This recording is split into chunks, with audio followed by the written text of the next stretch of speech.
ঘামটা মুছে স্নান করার পরে এই কটা দিন গামছাটাকে দেওয়ালের আলনায় তুলে রাখবেন না। ভোটের দিনে মাজায় ভালো করে গামছা বাঁধুন, বুথের সামনে দাঁড়ান।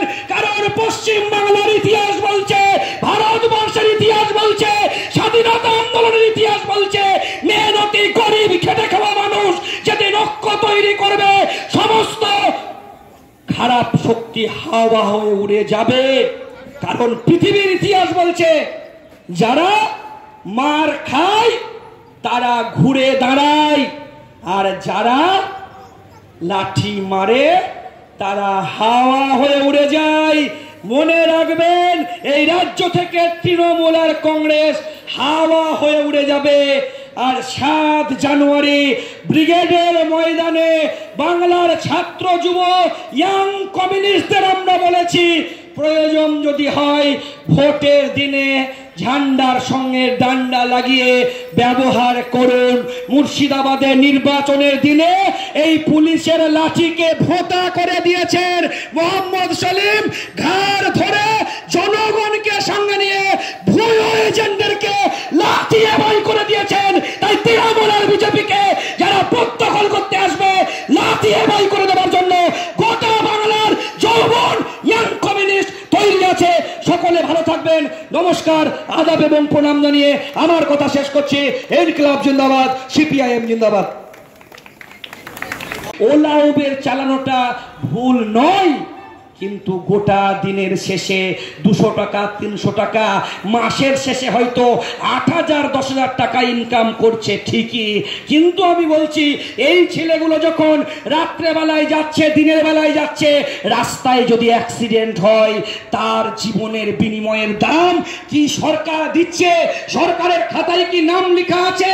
এদের প্রভিডেন্ট ফান্ড কি হবে, পিএফ কি হবে, গ্র্যাচুইটি কি হবে?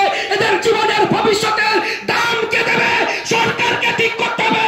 তাই বলছি, এই পচাগলা সিস্টেমটাকে বদলে দিন, আপনার ছেলে কাজ পাবে। রাত্রের অন্ধকারে 2টোর সময় 2:30টার সময় অনলাইনে খাবার অর্ডার হয়ে যাচ্ছে। কটা টাকা ইনকাম করার জন্য রাত্রের অন্ধকারে সুইগিতে, জোম্যাটোতে আমার ছেলেরা অন্ধকারে খাবার নিয়ে দৌড়ছে মানুষের বাড়িতে একটু খাবার দেওয়ার জন্য। কারণ কয়টা টাকা ইনকামের প্রয়োজন। এই ছেলেগুলোর ভবিষ্যৎ কি হবে? সরকারকে ঠিক করতে হবে।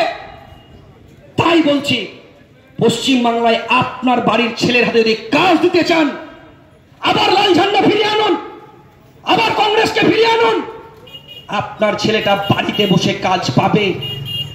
এই পচা গলা সিস্টেমটাকে চেঞ্জ করতে হবে। ছোট ব্যবসায়ী থেকে বড় ব্যবসায়ী উন্নতি হবে। প্রতি বছর এসএসসি টেট পরীক্ষা হবে, প্রতি বছর কাজ পাবে। আর যারা বলছেন লক্ষ্মী ভান্ডারের টাকা কাটবো, কারোর বাপের ঘর থেকে লক্ষ্মী ভান্ডারের টাকা দেন না। আমরা বলছি ক্ষমতায় বাম কংগ্রেসকে নিয়ে আসুন, 1000 টাকার লক্ষ্মীর ভান্ডার 8,000 টাকা হবে, আর আপনার বাড়িতে একটা কাজ পৌঁছে দেবার দায়িত্ব আমাদের। দিদি গিয়ে সেটিং করলেন, ভাইপোকে ডিসিবিআই ডাকা বন্ধ হলো। ভালো কথা। আজ না হয় কাল দিদিমণির ভাইপোকে আঁচলের তলে লুকিয়ে রাখতে পারবেন না। কারণ পশ্চিমবাংলায় কত এমএলএ এমপিকে দিদিমণি আঁচলের তলায় লুকাবেন। আর এই পশ্চিমবাংলার এক অংশের দালাল পুলিশও এদেরকে বাঁচাতে পারবেন না। পার্থবাবু জেলে গেছেন, অনুব্রত জেলে গেছেন, একের পর এক নেতা মন্ত্রীরা জেলে যাবেন। দিদিমণির অত বড় আঁচল হয়নি। কত চোরকে দিদিমণি আঁচলের তলে ঢোকাবেন, জায়গা দিতে পারবেন না। এই নির্বাচনের পরে তৃণমূলের এমপি এমএলএ যা জেলে থাকবে, তাতে দিদিমণি আর বিধানসভায় বসে বিধানসভার মিটিং করতে পারবেন না। দিদিমণিকে খাতা নিয়ে জেলে যেতে হবে বিধানসভার মিটিং করার জন্য। ভাইপোকে বাঁচাতে পারবেন? আরে পশ্চিমবাংলার সাধারণ মানুষের কাছে তো আমরা প্রকাশ্যে বলছি, ভাইপো তো পশ্চিমবাংলায় বুদ্ধদেব ভট্টাচার্য ছিল, কবি সুকান্ত ভট্টাচার্যের ভাইপো। বুদ্ধদেব ভট্টাচার্যের সাদা ধুতিতে এক টুকরো কালির দাগ লাগাতে পারেনি, কিন্তু দিদিমণির ভাইপোর বাড়িতে প্রতিদিন ইডিআর সিবিআই পৌঁছে যায়। তাই দিদিমণির ভাইপোর সঙ্গে আমাদের ভাইপোর এটাই পার্থক্য।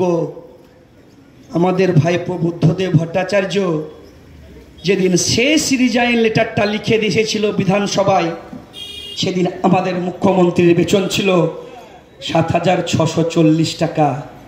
আজ 12 বছরে দিদিমণির বেতন হলো 2,10,000 টাকা। এই রাজ্যের মাটিতে আমার শ্রমিকের বেতন বাড়ে না, এই রাজ্যে সিভিক ভলেন্টিয়ারের বেতন বাড়ে না, এই রাজ্যে প্যারা টিচারের বেতন বাড়ে না, এই রাজ্যে প্রতিবন্ধীদের ভাতা বাড়ে না, এই রাজ্যে বিধবা ভাতা বার্ধক্য ভাতার টাকা বাড়ে না, এই রাজ্যে সরকারি কর্মচারীরা দিয়ে পায় না, এই রাজ্যে সাধারণ মানুষ কাজ পায় না। কিন্তু এই রাজ্যে এমএলএ আর এমপিদের বেতন বাড়ে।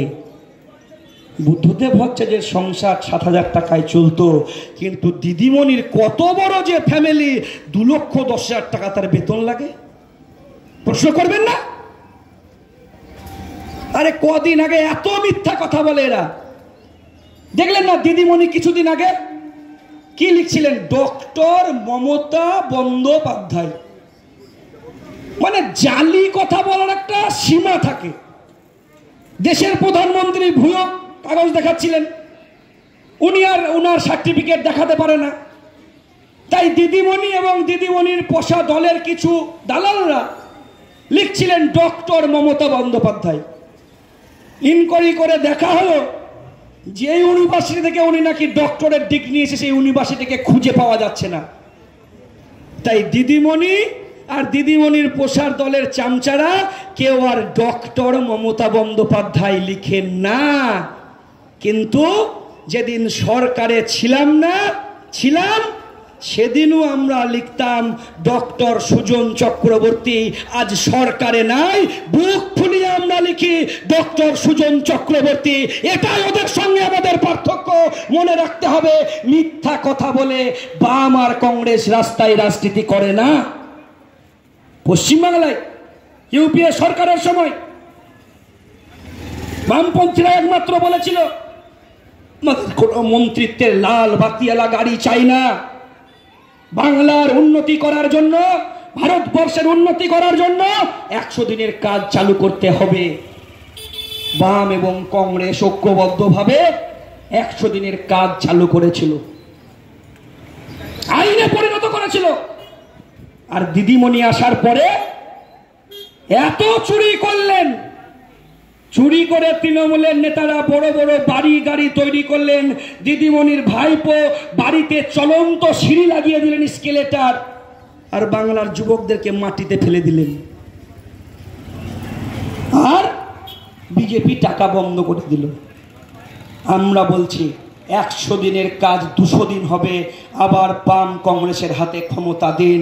শহরে রোজগার যোজনা চালু হবে, শহরের বেকার যুবকরা কাজ পাবে। আজ পশ্চিমবাংলায় শুধু তাই নয়, বামফ্রন্ট সরকার আসার পরে একটার পর একটা স্কুল তৈরি করলো। কেন? পশ্চিমবাংলার সমস্ত মানুষকে শিক্ষার আলোয় নিয়ে আসতে হবে। তৈরি হলো 68,000 প্রাইমারি স্কুল, 12,000 মাধ্যমিক উচ্চ মাধ্যমিক স্কুল, 43টি পলিটেকনিক কলেজ, 12টি এলাইপতি মেডিকেল কলেজ, 13টি হুমায়ুপতি মেডিকেল কলেজ। পশ্চিমবাংলায় প্রতিটা স্কুল কলেজে শিক্ষক আর ছাত্রের ভিড় বাড়লো। এসএসসি টেট পরীক্ষা চালু হলো। দিদিমণি আসার পরে বললেন এসএসসি টেট পরীক্ষা কি দুর্গা পুজো কালী পুজো নাকি যে প্রতি বছর করতে হবে, বন্ধ করলেন। আর দিদিমণি আসার পরে এই 2023 সালে ঘোষণা করলেন কি 8,320টি স্কুল বন্ধ করার নোটিশ ধরিয়ে দিলেন। আমরা বলছি সায়রা শাহ আলমদেরকে জিতিয়ে পার্লামেন্টে পাঠান, ওই বন্ধ স্কুলের তালা খোলানোর দায়িত্ব আমরা নেব। আর সাধারণ মানুষের কাছে আমরা বলতে চাই, স্কুলের গেটের সামনে আপনি আপনার ছেলেকে যদি বসাতে চান শিক্ষক হিসাবে এবং ছাত্র হিসাবে, তাহলে সায়রা শাহ আলমদেরকে জিতিয়ে পার্লামেন্টে পাঠান। ফসলি জমি 3 ফসলি, মাঠে বিদ্যুৎ পৌঁছে দেওয়া, বামফ্রন্ট সরকারের সময় মাঠে বিদ্যুতের দাম ছিল 2 টাকা ইউনিট, এখন সেই বিদ্যুতের দাম 14 টাকা ইউনিট। মাঠে পুকুর থেকে নদী থেকে জল তোলার জন্য বিনা পয়সায় পশ্চিমবাংলার সরকার কেরোসিন তেল দিত, তৃণমূল আসার পরে রেশনে কেরোসিন তেল দেওয়া বন্ধ করলো। আমি এই কথা কেন বলছি শহরে? তার কারণ এই গ্রামের ধান ক্ষেতের সঙ্গে, গ্রামের পাটের ক্ষেতের উৎপাদনের সঙ্গে শহরের অর্থনীতি নির্ভর করছে। মনে রাখবেন, বামফ্রন্ট সরকার আসার পরেই সারে ভর্তুকি দিল। ধানে প্রথম হলাম পশ্চিমবাংলায়, পাট উৎপাদনে প্রথম হলাম পশ্চিমবাংলায়, সবজি উৎপাদনে প্রথম হলাম পশ্চিমবাংলায়। আর যখন ধান উৎপাদনে আমরা পশ্চিমবাংলায় প্রধান হলাম, তখন পশ্চিমবাংলায় হাজার হাজার রাইস মিল তৈরি হলো, আর সেই রাইস মিলিতে বাংলার ছেলেরা কাজ পেল। যখন পাট উৎপাদনে পশ্চিমবাংলায় প্রথম হলাম, তখন একদম উত্তর 24 পরগনা, কলকাতা থেকে শুরু করে হাওড়া হুগলি পর্যন্ত চলে যান ব্যারাকপুর হয়ে, শিল্পাঞ্চল তৈরি হলো। কিসের? জুট শিল্প তৈরি হলো, পাট শিল্প উন্নতি ঘটলো।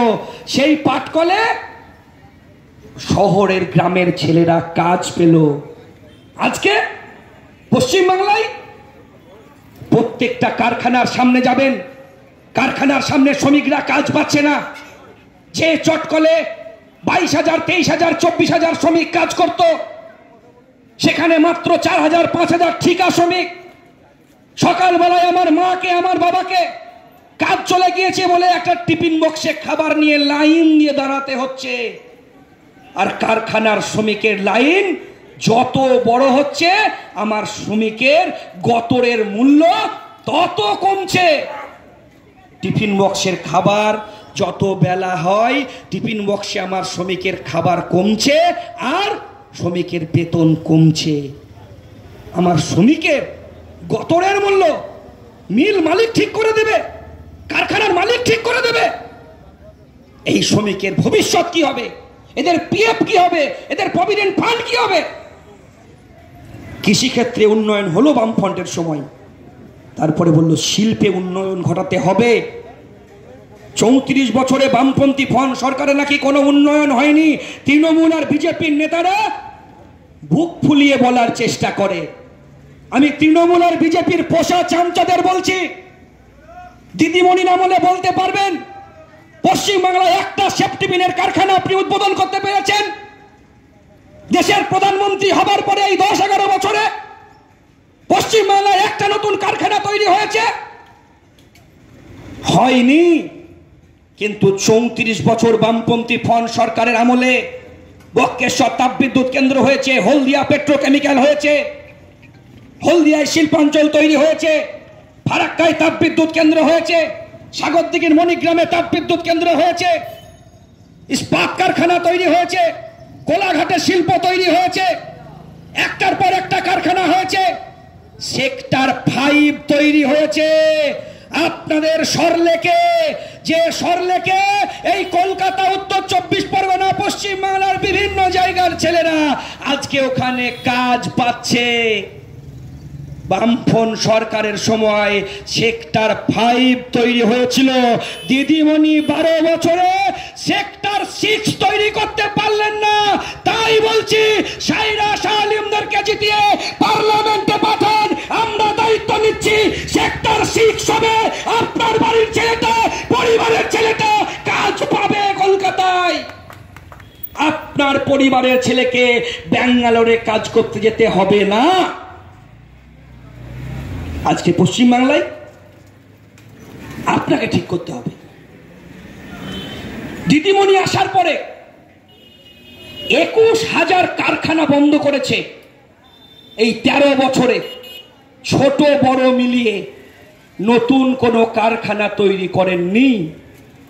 21,000 কারখানা বন্ধ করে দিয়ে দিদিমণি বাংলার ছেলেদেরকে মাতাল তৈরি করার জন্য 21,000 মদের লাইসেন্স দিয়েছে দিদিমণি। আমি এলাকার শুভবুদ্ধি সম্পন্ন সাধারণ মানুষের কাছে প্রশ্ন করতে চাই, এই নির্বাচনে আপনাকে ঠিক করতে হবে আপনার বাড়ির পরিবারের ছেলেটাকে আপনি মদের দোকানের সামনে বসাবেন না কারখানার গেটের সামনে বসাবেন। যদি কারখানার গেটের সামনে আপনার ছেলেকে বসাতে চান তাহলে সায়রা সালেমদেরকে জিতিয়ে পার্লামেন্টে পাঠান। মোহাম্মদ সেলিম মুর্শিদাবাদ জেলায় দাঁড়ালো। মোহাম্মদ সেলিমের পার্লামেন্টের সমস্ত বক্তৃতা আমরা মানুষকে দেখিয়েছি। জনগণের জন্য কথা বলছে, মাদের বোনেদের জন্য কথা বলছে, এনআরসি সিএ বিলের বিরুদ্ধে কথা বলছে। তৃণমূলের একজন এমপির একটা ভাষণ দেখাতে পারবেন জনগণের জন্য? মোদির চোখে চোখ রেখে তৃণমূলের একজন এমপি কথা বলছে? বলতে পারবে না। কারণ মনে রাখবেন, তৃণমূল আর বিজেপি আলাদা কোনো দল নয়, এরা একটাই দল। এদের গোডাউন একটা। নাগপুরে আরএসএস পরিচালিত হয়, দুটো কাউন্টার, একটা বিজেপি চালায় আর একটা তৃণমূল চালায়। আরএসএস এর এক হাতে মোদি থাকে আর এক হাতে মমতা থাকে। পুতুল নাচের মতন আরএসএস নাচায়। দিদিমণি মেলা, খেলা, পুজো লক্ষ লক্ষ টাকা ব্যয় করছে। আমাদের বক্তব্য স্পষ্ট, এই ভারতবর্ষ স্বাধীনতার আগে আজ থেকে যদি 1000 বছর পিছিয়ে যান, এই ভারতবর্ষের মাটিতে মন্দির ছিল, মসজিদ ছিল, গির্জা ছিল। তৃণমূলের সরকার আসার আগে এই পশ্চিমবাংলায় মেলা হয়েছে, খেলা হয়েছে, দুর্গাপুজো হয়েছে, কালী পুজো হয়েছে, সরকারের অনুদান দরকার হয়নি। কারণ ভারতবর্ষের মানুষ জানে, পশ্চিমবাংলার মানুষ জানে কিভাবে মন্দির তৈরি করতে হয়, কিভাবে মসজিদ তৈরি করতে হয়, কিভাবে গুরুদুয়ারা তৈরি করতে হয়, কিভাবে গির্জা তৈরি করতে হয়। পশ্চিমবাংলার মানুষ জানে কিভাবে দুর্গাপুজো, কালী পুজো, মেলা খেলা করতে হয়। কেন দেশের সরকার টাকা খরচ করছে? কারণ মানুষের সামনে ধর্মের এজেন্ডাটাকে নিয়ে আসতে চাইছে। আমাদের বক্তব্য স্পষ্ট যে পশ্চিমবাংলার জনগণ, ভারতবর্ষের জনগণ সরকার তৈরি করে কেন? আমার হাতে কাজের জন্য, আমার পেটে ভাতের জন্য, আমার মাথার উপর একটা ছাদের জন্য। কিন্তু এই দেশের সরকার যখন কাজ দিতে পারছে না, রাজ্যের সরকার যখন কাজ দিতে পারছে না, তখন মানুষের সামনে নকল এজেন্ডা খাড়া করছে। দেশের সরকার রাষ্ট্রায়ত্ত সংস্থাকে বিক্রি করে দিচ্ছে, রেল বিক্রি করে দিচ্ছে, বিমান বিক্রি করে দিচ্ছে। গোটা দেশটা একটা বেচারামের সরকারে পরিণত হয়েছে। দেশে বেকার বাড়ছে। পশ্চিমবাংলার সরকার যখন কাজ দিতে পারছে না, পরিযায়ী শ্রমিকের সংখ্যা বৃদ্ধি পাচ্ছে। শুধু গ্রাম বাংলায় নয়, আজকে শহরে যুবক শূন্য। এখানকার ছেলেরা ব্যাঙ্গালোরে গিয়ে কাজ করছে, কেরালায় গিয়ে কাজ করছে, পুনাতে গিয়ে কাজ করছে। কোন মা বাবার ইচ্ছা করে না আমার ছেলেটা রাত্রেবেলায় বাড়িতে আসবে, একসঙ্গে বসে একটু খাবো? কিন্তু ব্যাঙ্গালোরের সরকার, কেরালার সরকার কাজ দিতে পারছে, পশ্চিম বাংলার সরকার কেন কাজ দিতে পারছে না? আমাদের প্রশ্ন ঠিক এই জায়গায়। তাহলে পশ্চিম বাংলার সরকার কি শুধু মেলা খেলা করার জন্য তৈরি হয়েছে? কেন আমার বাড়ির ছেলেদেরকে ব্যাঙ্গালোর, পুনা, মহারাষ্ট্রে কাজ করতে যেতে হবে? বাড়ি ঘর, আত্মীয় স্বজন, বন্ধু বান্ধব, পাড়া প্রতিবেশী ছেড়ে আজ পশ্চিম বাংলায় কেউ বলছে আমি রামের নামে রাজনীতি করব। আসন্ন লোকসভা নির্বাচনে রাজ্যের প্রতিটি প্রান্তে বামফ্রন্ট প্রার্থীদের জয়ী করুন।